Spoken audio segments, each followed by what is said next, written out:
성경에 등장하는 4천여 명의 남녀 인물 중에 보통 사람과 다르게 놀랍고 특이하며 경이적이고 기적 같은 출생 비밀을 갖고 태어난 위대한 사람은 7사람이 있습니다. 첫째, 믿음의 조상 아브라함과 사라가 하나님의 약속을 사반세기 25년을 기다려서 낳은 이삭이고, 두 번째는 40세에 결혼한 이삭이 아내 리브가가 아이를 낳지 못함으로 아내를 위해 20년을 기도했을 때 기도 응답으로 쌍태를 임신했고, 쌍둥이 아이들이 태어나기 전 큰 자가 어린 자를 섬길 것이다. The older one shall serve the younger. 형이 동생을 섬길 것이라고 하는 하나님의 계시를 받고 낳은 둘째 아들 야곱이며, 세 번째는 남편의 사랑을 독차지하는 라헬이 수년 동안 자식을 낳지 못하자 야곱에게 나로 자식을 낳게 하라, 그렇지 않으면 내가 죽겠다며 부부싸움을 했고, 남편에게 자기 시종 빌하를 씨바지로 주어서 아들을 낳기도 했으며, 언니 레아에게서 임신 촉진제인 합한채까지 빼앗아 복용할 정도로 자식 낳기를 위해 수단과 방법을 다해 노력을 했지만 불행한 무자식의 불임 여인이었다가 마지막으로 하나님이 라헬을 생각하시고 기억해 주시는 은혜로 야곱과 라헬을 통해서 아들로 태어난 요셉이고, 네 번째는 구약의 여호와의 사자로 나타나신 예수님께 당신의 이름이 무엇입니까? 라고 겁없이 묻고, 내 이름은 기면이라, My name is secret, My name is wonderful. 기묘라고 하는 말에 히브리어 필리는 구별된 자, 아주 크고 엄청난 자, 놀랍고 불가사의한 자, 훌륭하고 믿어지지 않으며 경이로운 자라고 하는 뜻입니다. 이런 대답을 하는 예수님께 번제를 드렸던 단지파의 마노아 부부에게 너희가 아들을 낳을 것이니 이제부터 너희 부부는 삼가서 포도주나 독주를 마시지 말고 부정한 것을 먹지 말라. 너희가 낳은 아들은 태에서 나옴으로부터 하나님께 바친 나실인이 될 것이라. 너희는 아이 머리에 삭도를 대지 말라는 특명을 내리고, 그들이 드린 번제를 불로 태우시고 타오르는 제단 불꽃과 함께 하늘로 올라가는 여호와의 사자를 보았던 마노아 부부를 통해 태어난 본문의 주인공 삼손이며, 다섯 번째는 결혼 생활 여러 해 동안 자식을 낳지 못했던 태생적인 불임 여인 한나가 자기의 슬픔과 수치와 괴로움을 부르짖어 기도하며 통곡하다가 서원 기도를 한 후에 기도 응답으로 낳은 아들 사무엘이며, 여섯 번째는 24 제사장 반차를 따라 성전에 들어가서 자기 차례에 번제 직무를 수행하던 사가랴가 하나님이 보내신 가브리엘 천사를 통해서 아들 낳을 것과 그 아들이 메시아의 길을 예비하는 구약의 마지막 선지자가 될 것을 교시받은 후 낳은 아들 세례 요한이고, 마지막 일곱 번째는 행복한 결혼 날만 손꼽아 기다리고 있던 동정녀 마리아에게 가브리엘 천사가 나타나 은혜를 받은 자여 평안하라, 주께서 너와 함께 하신다.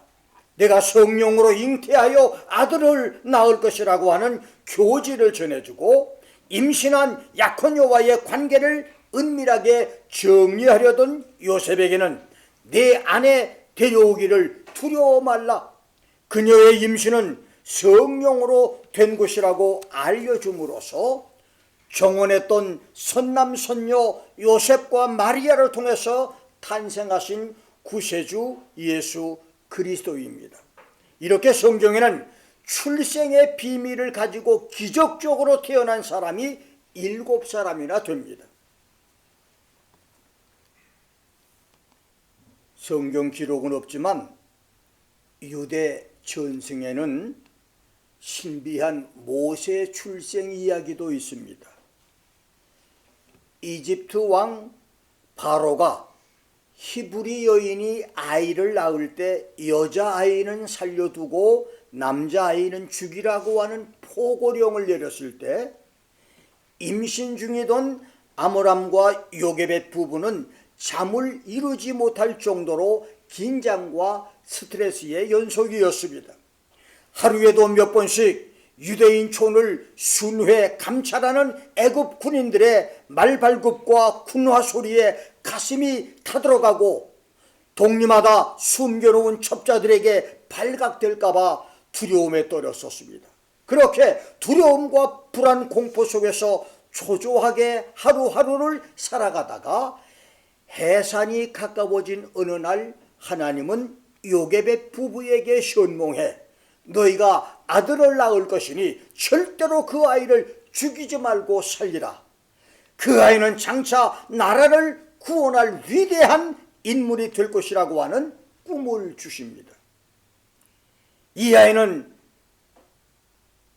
우리가 잘 아는 대로 모세인데, 하나님의 약속을 믿은 아므람과 요게벳 부부는 얼마 후 남자아이를 낳고 믿음으로 담대하게 왕의 명령을 무서워 아니하고 석 달 동안 아이를 숨겨 키우다가 태어난 지 석 달 만인 아주 어린 나이 때에 이 히브리 남자아이는 나일강에서 목욕하던 애굽왕 바로 투트모스 3세의 무남동료 하셉수투 공주에게 발견돼서 구사일생으로 살아나고 40년은 바로 왕궁에서 40년은 미디안 광야에서 육체적으로 정신적으로 영적으로 모든 훈련을 다 받고 80년 후에 이스라엘 민족을 이집트 노예 생활에서 구출하는 민족 영웅이 되는데, 그가 바로 아브라함의 7세 후손 모세였었습니다.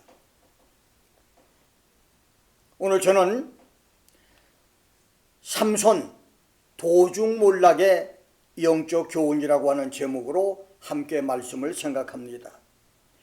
이스라엘의 출애굽을 시작으로 모세의 광야 인도 40년, 모세 후계자 여호수아의 가나안 정복과 이스라엘 통치 30년과 여호수아와 함께 살았던 당대 장로들의 통치 기간 10여 년을 합치고, 그 다음에 새로 시작된 480년간의 사사시대, 초대 사사 온니엘의 40년 통치에서 마지막 사사인 사무엘의 40년 통치까지 16명의 사사 중에서 14번째 사사인 삼손과 16번째 사사 사무엘은 기적적인 출생 비밀을 갖고 태어난 특별한 사람들입니다. 그 중에도 14번째 사사 삼손의 출생 비밀은 신비 중에 신비 사건입니다. 성경에 하나님이 천사가 사람들에게 나타난 것은 104번이나 기록되어 있는데, 그 중에 구약에서 예수님이 하나님의 사자나 여호와의 사자인 천사로 나타나신 것이 44번이고, 그 중에서 34번째는 삼손의 어머니에게, 35번째는 삼손의 부모인 마노아 부부에게 직접 나타나서 하나님의 뜻을 교시해 주었고, 그들을 통해서 태어난 아들이 삼손이기 때문입니다. 삼손이란 이름은 선맨, 태양광선 같은 사람, 태양의 사람, 하늘 중천에 떠있는 태양, 태양광채라고 하는 뜻이 있습니다. 그만큼 삼손의 출생은 신비한 출생이었고 하나님도 삼손에게 걸었던 기대가 컸었습니다. 그래서 하나님은 이미 삼손의 어린 소년 시절에 마하네단에서 여호와의 신으로 그를 감동하실 정도로 삼손에게 특별 관심을 가졌었고, 하나님의 관심대로 삼손의 사사 활동은 16명 사사 중에 파격적이며 전무후무한 사역이었었습니다. 삼손이 가는 곳마다, 삼손의 손길 발길이 닿는 곳마다 토네이도, 태풍이 일어났고 쓰나미가 일어났으며 온 천지가 뒤흔들렸습니다. 그러나 안타깝게도 중천 하늘에서 지구촌을 밝히던 찬란한 태양이 한순간에 빛을 잃고 하늘에서 떨어져 우주에서 사라져 없어지듯 삼손은 어느 날 시시한 여자 사건에 연루돼서 20년 사사 생활로 도중하차하고, 우리가 잘 아는 대로 사사 에웃은 80년, 온니엘과 드보라, 바락, 기드원, 엘리, 사무엘은 40년씩 사사로서 나라를 통치했는데 삼손은 20년밖에 사사 일을 못했습니다. 그만큼 삼손의 죽음은 비극적으로 그의 삶을 끝낸 것입니다. 삼손의 도중하차, 중도 몰락입니다. 이제 중천 하늘의 태양 같은 삼손의 중도 몰락을 통해서 하나님이 우리에게 주시는 교훈을 알아보겠습니다. 첫째, 두 종류의 신비 출생입니다. 마노아 부부가 하나님의 천사를 만나고 기적적으로 삼손이 태어난 것이 신비적인 출생이라면, 부모의 서원 기도로 목사가 된 사람, 부모의 영향으로 목사가 된 사람, 김 목사처럼 소년 시절에 우연한 기회에 성령을 받고 훈련을 받아 목사가 된 사람은 물론이거니와 불치의 질병과 절망에서 주님을 만나 고침을 받고 목사가 된 사람, 암흑세계에서 죄에 매여 살다가 극적으로 은혜를 받고 목사가 된 남녀주의 종이라, 오랜 세월 동안 중이나 박수무당 생활을 하다가 극적으로 주님을 만나 개종해서 주의 종된 목사들, 사업에 실패하여 가정에 실패해서 자살 직전에 은혜를 받고 주의 종이 된 목사들, 극적인 위기 상황에서 주님을 만난 목사가 된 사람들까지 14명의 평범한 사람들이 사사가 되고 신비적인 출생으로 사사가 된 삼손과 사무엘처럼 평범한 사람이 특별한 은혜를 받고 목사, 선교사, 전도사, 주의 종이 된 것은 사람마다 영적인 신비 출생 비밀과 남보다 다른 중생 체험의 비밀, 남들보다 다른 은사 체험의 비밀이 있습니다. 그래서 주의 종은 신비한 영적 출생 비밀이 없이는 아무나 되지 못합니다. 모든 것이 부족하고 누구 앞에 자랑하거나 내놓을 것이 별로 없는 무명말직의 목사인 김 목사도 1961년 1월 19일 내가 성령을 받아 방언을 하게 되면 목사가 되겠다고 하는 기도를 6시간 반 동안 드리다가 날라리 방언, 그 당시는 날라리 방언도 굉장히 귀중했었습니다. 날라리 방언은 여러분 잘 알다시피 입을 벌리면 랄랄랄랄라 하는 방언이에요. 날라리 방언을 받고 8, 9년의 신앙훈련과 신학훈련을 통과하고 목회를 하게 된 지도 벌써 만 50년이 됐는데, 만일 그때 내가 그런 신비 체험을 하지 못했다면 아마 나는 목사가 되지 않았을 것입니다. 내가 성령을 받고 방언 체험을 하고 20, 30년이 지났을 때 한국 교회에서 방언 기도는 누구나 다 하는 평범한 기도가 되기는 했지만, 그 당시 그런 말이 있었어요. 식당계에는 3년이 지나면 라면을 끓이고 기도원 개도 3년이면 방언을 한다고. 개도 방언을 하는데 교인들이 방언을 못하면 그건 가짜라고 할 정도로 그만큼 많은 사람들이 방언 기도를 일상화하도록 했었습니다.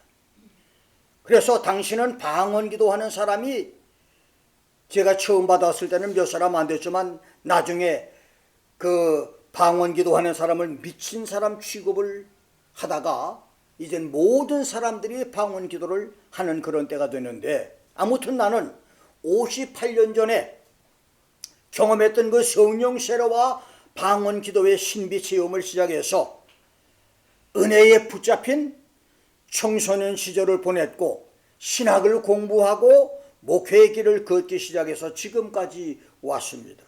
그래서 인간의 출생은 삼손처럼 기적적이며 신비한 특별 출생이 있고 기적적인 신비의 영적 출생이 있는데, 나는 육신적으로는 평범한 농사꾼의 아들로 태어났지만 영적으로는 말씀과 성령으로 거듭남과 동시에 성령 세례를 받는 은사 체험으로 특별히 태어난 목사가 되심을 하나님께 감사하는 것입니다. 비록 육신은 특별하게 태어나지 못했어도 영혼은 특별 비밀의 출생 경험들이 모두에게 계시기를 주의 이름으로 축원합니다. 두 번째로, 삼손의 중도 몰락이 주는 교훈입니다. 역발산 기계세의 천하무적, 천하제일의 장사 삼손의 갑작스러운 죽음은 이스라엘에게 마치 밝은 태양이 중천 하늘에서 떨어진 것 같은 충격 사건이었고 누구도 예측을 못했던 돌발 사건이었으며 모든 사람들이 애도할 정도의 국가적인 사건이었지만 삼손이 눈에 가시였던 원수 대적 블레셋 사람들에게는 전 국민이 기뻐하고 즐거워하며 춤을 추고 환호할 국가적인 축제 사건이었었습니다. 그렇습니다. 예수 믿는 기업가나 사업가가 망하거나 죽든지 기독교인 정치가가 갑자기 범죄 사건에 연루돼서 투옥되거나 정치 생명이 끝나든지 교회 장로, 집사, 권사인 사람, 대학 교수나 판검사나 예술가, 음악가나 미투 사건에 연루돼서 사회의 지탄을 받고 쫓겨나게 되면 하나님과 성도들에게는 가슴 아파할 슬픈 사건이고 사탄 마귀, 세상 사람들에게는 기뻐하고 춤을 출 사건이 되는 것입니다. 삼손의 죽음은 중도 하차며 도중 몰락입니다. 20세를 전후해 사사가 됐다고 하면 20년 사사로 죽었으니 40세 전후에 죽은 것이고 30세쯤에 사사직을 시작했다면 50세의 젊은 나이로 죽은 것이니 끝까지 가보지도 못하고 중간에서 일을 끝낸 중도 하차 도중 몰락인 것입니다. 한창 일할 나이에 능력 있는 사사로 몇십 년은 더 나라를 다스리고 통치할 나이에 개죽음을 당했으니 중도 몰락 도중 하차인 것입니다. 그렇다면 삼손은 어째서 일할 수 있는 한창 나이에 도중 하차로 사사를 끝냈습니까? 그리고 오늘날 충천 하늘의 태양처럼 이름을 날리던 유명 목사들과 많은 사람의 칭송을 듣던 대교회 목사들이 하늘에서 태양이 힘을 잃고 떨어지듯이 허무하게 맥없이 떨어져서 도중하차로 추락을 하고 몰락을 하는 것입니까? 그리고 오늘 한국에서 기라성 같은 문화예술계 거성들과 수많은 음악계와 교육계 인물들, 유명한 판검사와 변호사, 군 장성들과 장교들, 대학 총장과 교수, 심지어 불교, 캐톨릭, 기독교 지도자들이 미투 사건으로 추풍의 낙엽처럼 인기의 최정상에서 나락으로 떨어져 도중몰락으로 망하고 있는 그 이유는 무엇입니까? 첫째, 본능의 욕구를 따르다가 자신의 약점을 막아내지 못했기 때문입니다. 사람에게는 맛있는 것을 많이 먹으려는 식욕과 불타는 정욕을 분출하거나 갈증을 채우려는 성욕과, 남을 정복하고 다스리며 군림하려는 권세욕과, 돈을 사랑하고 돈에 집착하는 소유욕과, 자기를 나타내고 자랑하려는 자기 과시욕의 본능이 있습니다. 불을 유익하게 사용하면 어두움을 밝혀주고 사람을 따뜻하게 해주며 여러 가지 독을 해독해 주지만, 불을 해롭게 사용하면 집과 재산과 사람을 태우고 죽이며 쌓아놓은 행복을 파괴하고 수십 년의 모든 노력을 하루아침에 한 줌의 잿더미가 되게 하듯이, 사람의 본능을 긍정적으로 유익하게 사용하면 사람을 밝게 해주지만, 본능을 부정적으로 사용하면 인간 세계는 파멸과 미움과 무질서와 저주의 세상이 됩니다.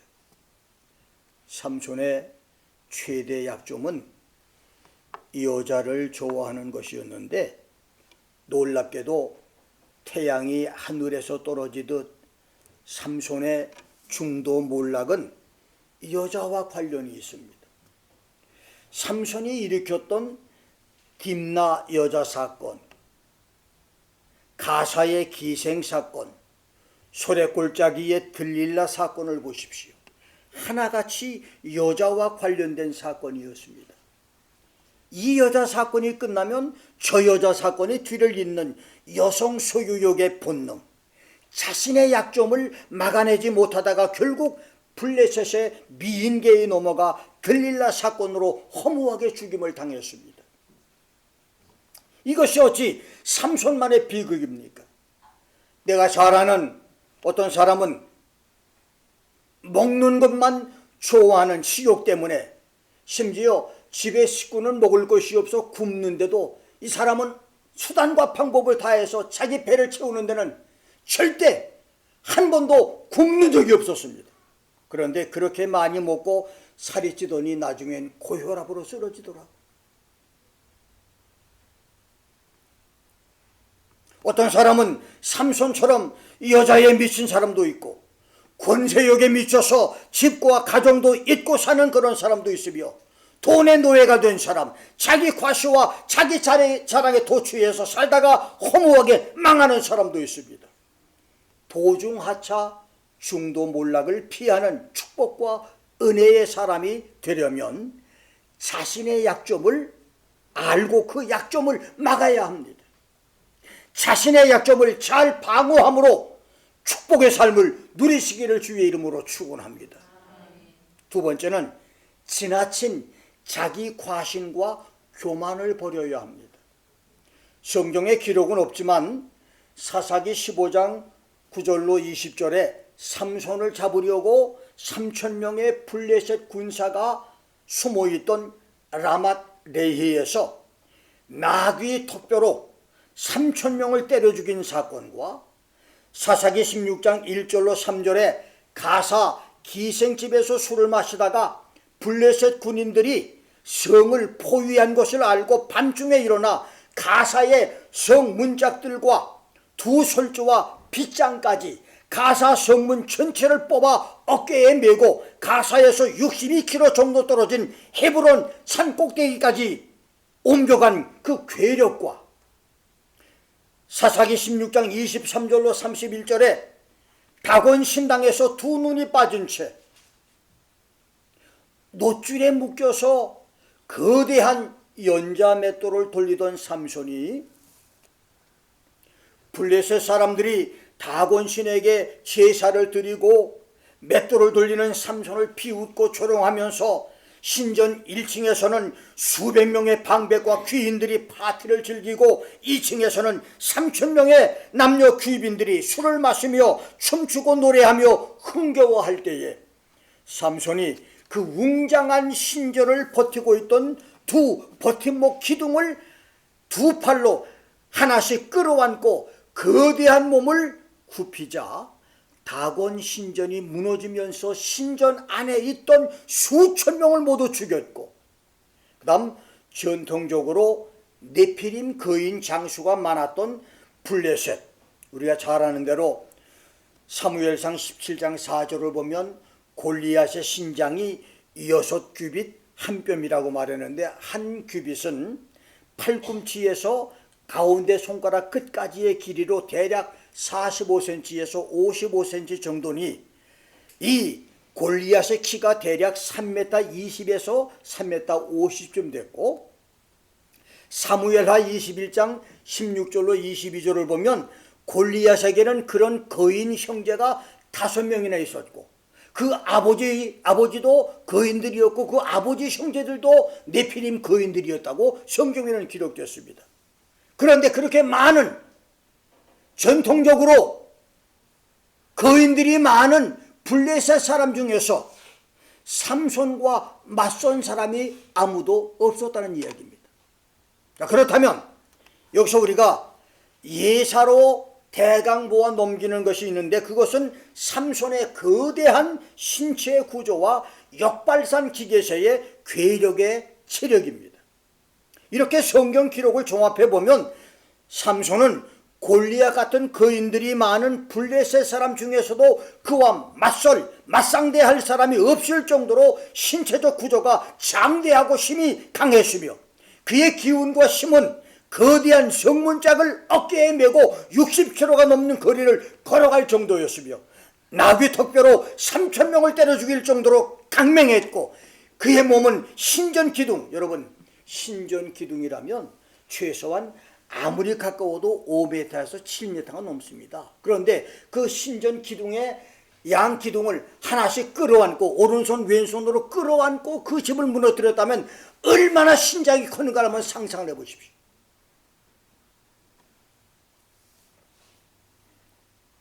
성경 기록은 없기 때문에 정확하게 삼손이 얼마나 컸을 것이다 라고는 못하지만 역사의 네피림 기록들을 쭉 보면 최소한 삼손의 키는 7m에서 9m 정도 됐을 거예요.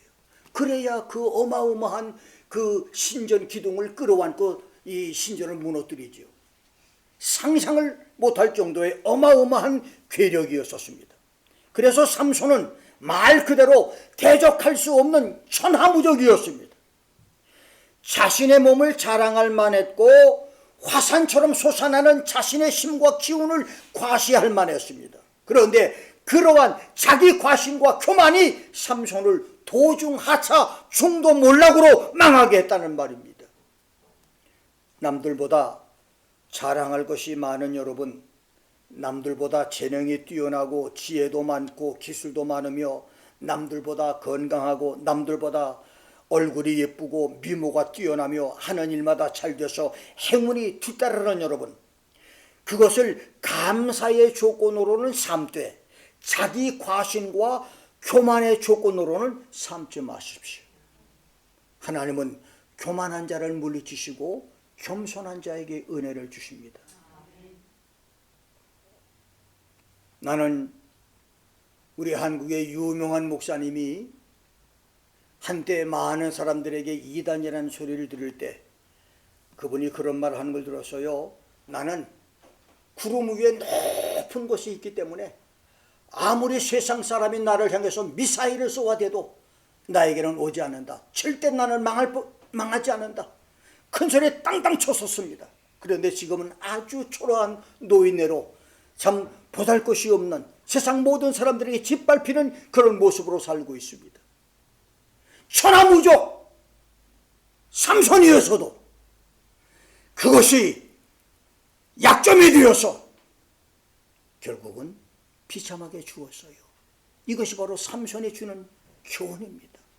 여러분, 자랑거리 아무리 많고 아무리 훌륭한다 할지라도 자랑으로 삼지 말고 이것을 겸손으로 하나님 앞에 감사하는, 그래서 자기 과신, 자기 자랑, 자기 교만, 자기 과대평가로 중도 하차하지 않는, 중도 몰락하지 않는 축복의 성도들이 될 수 있기를 주의 이름으로 축원합니다. 세 번째, 실패 결핍을 극복해야 됩니다. 한 번의 실패, 몇 번의 실패에 무릎을 꿇지 말라는 것입니다. 사람의 약점 중에는 실패 결핍을 극복하지 못하는 것이 있습니다. 실패 결핍이란 하버드 대학과 스탠퍼드 명문대학 교수들이 너무 똑똑해서 누구보다 공부는 잘하는데 일상생활의 기본적인 문제조차 해결을 못하는 학생들을 보고 만든 말로 성공의 기억만 있고 실패의 경험이 없어 쉽게 좌절하는 사람을 가리키는 말입니다. 오뚜기는 수없이 고꾸라졌다가 다시 일어나서 얻은 이름이고, 실패 결핍은 넘어져 본 경험이 없어서 일어날 엄두를 못 내는 사람들에게 붙여준 이름입니다. 그러니까 다시 말하면 오뚜기 정신을 가지라는 말이에요.